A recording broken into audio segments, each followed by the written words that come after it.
idea of Change for a Dollar came from a 1-minute short competition that I had seen, and one of the categories for it was how far can you go with a dollar? And I really liked the idea of what could you do with a penny or a quarter or a nickel that could impact somebody's life.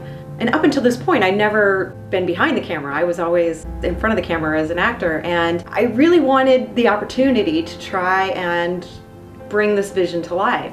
Well, I never entered the contest, but I liked the topic, and so it kept rattling around in my head, and I started to see a homeless man, and he gets this dollar and change, and how could he use that to affect somebody? And I loved the lucky penny. What if we took that penny and had a boy pick it up and cause the mom to notice this help wanted sign and possibly get a job?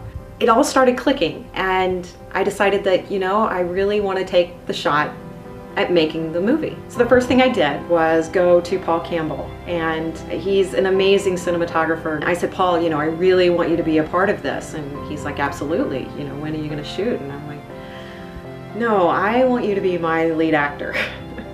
And of course, he said yes.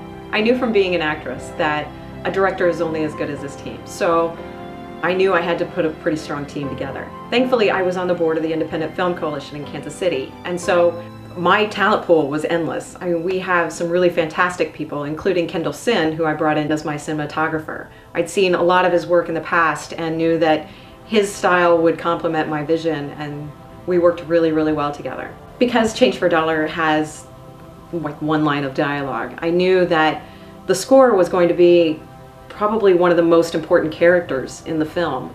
I went to Christopher Comstock, one of the most talented musicians I know, and I gave him a copy of it, and I said, here's our cut, and I'd love to see what you could do with it. And about 2 days later, he came back with a score, and we plugged it in, and it was just like magic. After we completed our festival run, I had the film sitting here, and I thought, well, there's not a lot you can do with a short film, so I decided to put it on YouTube, thinking, I don't know, maybe we get a few hundred people to watch it.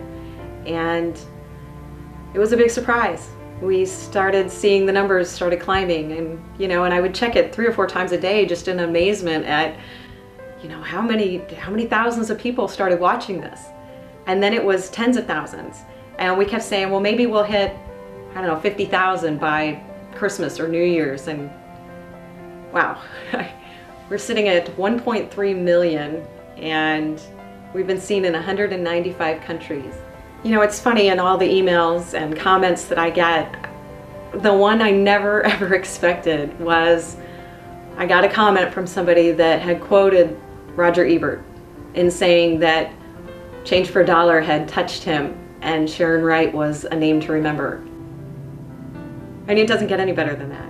I mean, Roger Ebert liked my film.